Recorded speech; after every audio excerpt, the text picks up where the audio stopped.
সকাল সকাল ডিম হাতে নিয়ে আমি আবার কি করছি? না না না না, তেমন কিছু নয়।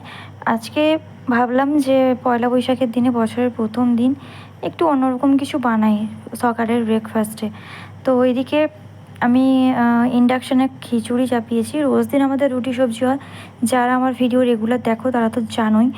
আর তাই জন্য আজকে ভাবলাম যে খিচুড়ি বসাই আর ছেলেদের জন্য ডিম সেদ্ধ করি। তারপরে ওইদিকে দুধটাও গরম চাপিয়ে দিলাম, আর কুকারে ডালও বসিয়ে দিয়েছিলাম। আর এদিকে দেখো আমার গাছগুলোকেও তোমাদের একবার দেখিয়ে নিলাম, কি সুন্দর সুন্দর গাছ লাগিয়েছি। আমার আগে এই নেশাটা ছিল না, বাট কেন জানি না এখন গাছ লাগানোর নেশা এতটাই হয়েছে, কি আর বলবো। যাব বাবা, দেখেছো তোমাদের সাথে কথা বলতে বলতে ইন্ট্রোটাই দিতে ভুলে গেছি। হ্যালো ফ্রেন্ডস, কেমন আছো সবাই? আশা করি সবাই খুব ভালো আছো, আমি অনেক ভালো আছি। চলে এলাম আমার একটা নতুন ভিডিও নিয়ে, আশা করি তোমাদের ভালো লাগবে। তো তোমরা ভিডিওটা কন্টিনিউ দেখতে থাকো আর সাথে থেকো। তোমাদের সাথে কথা বলতে এতই ভালো লাগে যে ইন্ট্রো দিতেই ভুলে গেছি। তো যাই হোক, একটু মানিয়ে নাও। তারপরে চলে এসেছি দুপুরের লাঞ্চের মেনু নিয়ে। আজকে লাঞ্চের মেনুতে তেমন কিছু ছিল না, যেহেতু আমাদের বাড়িতে সেরকম কেউ কিছু খেতে চায় না, যার কারণে ওইদিকে ঢ্যাঁড়সের একটা সবজি বানাবো, ওটা তোমাদের সাথে শেয়ার করব। তোমরা একবার বানিয়ে খেয়ে দেখবে, দারুণ হয় রেসিপিটা। আর আমের চাটনি করব, আর মিক্স একটা সবজি বানাবো। আর মাটন তো হবেই আজকে, এখনও মাটনটা বাজার থেকে আসেনি। তো যাই হোক, ঢ্যাঁড়সটা আমি তুলে ভেজে নিলাম। এরপর তেলের মধ্যে আমি দিয়ে দিচ্ছি কালো জিরে ফোড়ন। তো কালো জিরে তেলটা গরম হয়ে গেলেই দিয়ে দিলাম। আর এখানে আমি টমেটো, পেঁয়াজ আর লঙ্কা পেস্ট করে নিয়েছি। এরপর আমি মশলাটাকে তেলের মধ্যে দিয়ে ভালো করে কষিয়ে নিচ্ছি। তারপরে এক এক করে সব মশলা অ্যাড করে দেবো, যেগুলো যেগুলো দেওয়ার আর কি।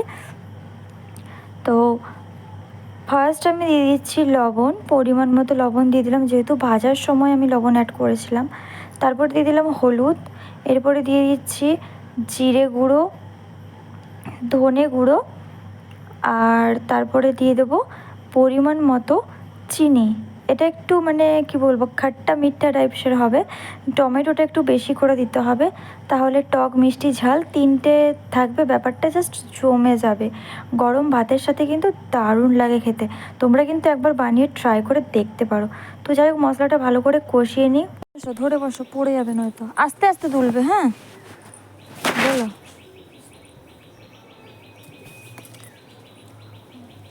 আর বড়ো ছেলে গেছে ড্রয়িং ক্লাস, আর যেহেতু সানডে ড্রয়িং আছে। আর এদিকে দুষ্টুমি করে বেড়াচ্ছে, ঘরে একা পেয়েছে। অর্ধেক রেসিপি দেখিয়ে কোথায় চলে গেলাম তাই ভাবছো তো? না না না না, পুরো রেসিপি তোমাদের সাথে শেয়ার করব।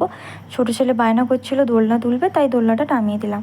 তারপরে আমি মশলাটা কষানো ভালো মতো হয়ে গেলে ঢ্যাঁড়সগুলো ভাজা ছিল ওগুলো দিয়ে দিলাম।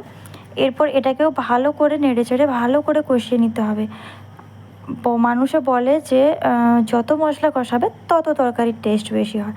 হ্যাঁ, এটা কিন্তু সত্যি কথা।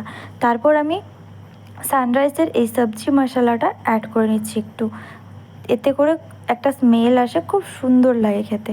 তো তোমরা যারা যারা দেখলে আমার ভিডিওটা, অবশ্যই কিন্তু একবার ট্রাই করো। সত্যি বলছি, মানে জাস্ট ওয়াও লাগে খেতে, আর কিচ্ছু লাগবে না এটা পেলে। তারপরে আমি চাটনির জন্য কড়াইয়ের মধ্যে সর্ষে আর শুকনো লঙ্কা ফোড়ন দিয়ে দিলাম। এরপর আমগুলো দিয়ে দিলাম। এরপর নেড়ে চেড়ে নুন, হলুদ, চিনি যা যা লাগে দিয়ে দেবো। চাটনিটা তো তেমন কোনো ব্যাপার নয়, ওটা তো সবাই বানাতে পারে, তাই না? যাই হোক, এরপরে চলে এসেছি আমি আমার রুমে বিছানা তুলতে। হ্যাঁ, তখন আমার প্রায় তোমার 9:30 পৌনে 10টার মধ্যে রান্না কমপ্লিট হয়ে গেছে। তারপরে চলে এসেছিলাম ওপরে। যাই হোক, বিছানার চাদরটা চেঞ্জ করে নিলাম, আর এখানে ছোটো ছেলে বসে বসে টিভি দেখছিল। আর কয়েকদিন ধরে না কাজের চাপে কিছুই হচ্ছিল না। এই তোমার যেসব ফার্নিচারগুলো রয়েছে এগুলোর মধ্যে এতটাই ধুলো বসেছে, তাই ভাবলাম আজকে যখন রান্না তাড়াতাড়ি হয়ে গেছে, আর যেহেতু মাটনটা এখনও বাড়িতে আসেনি বাজার থেকে, এলে রান্না করব। তারপর রান্নাবান্না শেষ করে চলে গেছিলাম। এই যে হচ্ছে পয়লা বৈশাখের নতুন ড্রেস। কেমন লাগছে আমার দুই হিরোকে জানিও তোমরা কমেন্টে।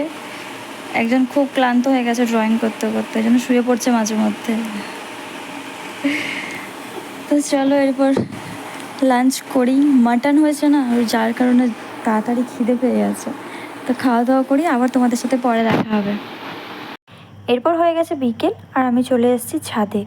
নিচের যে গাছগুলো রয়েছে ওগুলো তোমাদের সকালে দেখিয়েছিলাম, তো ওইগুলোতে জল দিয়ে দিয়েছি। আর তারপরে এলাম ওপরে জল দিতে। সকালের দিকটা দিই না, টাইম হয় না বুঝলে তো, তাই জন্য বিকেলেই দিই। তো তোমাদের আর একটা জিনিস দেখাই চলো। এই যে দেখো মজ রোজগুলো, এখানে একটা ছোট্টই গামলার বলবো না ঝুড়ি বলবো জানি না, গামলার মধ্যেই লাগিয়েছিলাম। এত সুন্দর হয়েছে, যখন ফুল ফোটে এত সুন্দর লাগে দেখতে। দেখো কি সুন্দর হয়েছে। এখন তো মানে বিকেল হয়ে গেছে, সন্ধ্যে গেছে বলে পাতাগুলো মানে কি বলবো, সেই গাছ ঘুমিয়ে যায় বলে না, ওই রকম হয়ে গেছে। কিন্তু যখন সকালের দিকে দারুণ লাগে দেখতে। আর এই যে ছোটো ছোটো কুড়ি এসছে, তার মানে ফুল ফোটার টাইম হয়ে গেছে। ওই দিকের একটা গাছে ফুল ফুটছে দেখলাম, হালকা পিঙ্ক কালারের যে একটা গাছ রয়েছে ওটাই দেখলাম ফুল ফুটছে। বাট এইগুলোতে দেখছি কুড়ি এসছে, কি জানি কবে ফুল ফুটবে। এখন হয়ে গেছে সন্ধে, আর রান্নাবান্না শেষ করে এসে এই যে দুই ছেলে বসছে ড্রয়িং করতে। আর আমি এখন আমার কয়েকটা ভিডিও এডিটিংয়ের আছে, তো ওরা ড্রয়িং করতে থাক, আমি পাশে বসেই ভিডিওগুলো এডিট করে নিই। তো চলো আজকের মতো ভিডিওটা এখানে শেষ করছি, দেখা হচ্ছে নেক্সট ভিডিওতে। ততক্ষণ সবাই সুস্থ থেকো, ভালো থেকো, বাই বাই।